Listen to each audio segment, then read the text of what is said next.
Okay, this is Orlando Wilson. In this video, I want to address a topic reference Mexico. And you know what? If you check out Risk Incorporated and myself, we've got a little bit of a history in Mexico. I'll leave it there if you want to find out. Check out our blog, etc., etc. Check out the articles on Mexico, and you'll see we have a history in Mexico. You know what? How many years ago? I think 2004, 2005, nearly 20 years ago. We predicted that there'd be an issue with IEDs in Mexico. And I remember running training courses there for the police, and we're talking about IEDs, we're talking about this, we're talking about that. And they're like, no, that doesn't happen in Mexico. It's not going to happen in Mexico. This is when the cartels were beginning to get a little bit, well, they were violent anyway.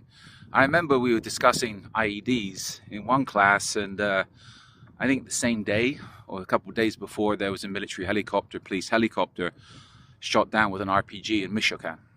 And I said to the guys and girls, you know what, if the narcos are taking out helicopters with RPGs and the narcos are making people disappear, etc., etc., it's a matter of time before they use IEDs.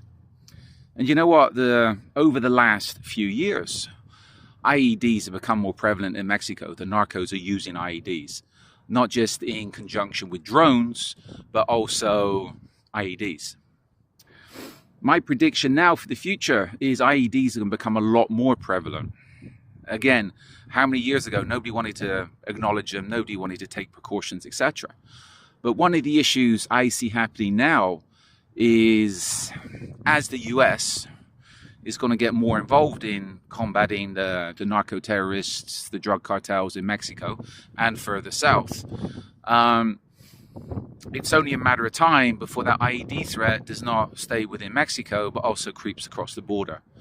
And it's a matter of time when the narcos start losing money, when they start losing territory, that they start targeting law enforcement within the United States.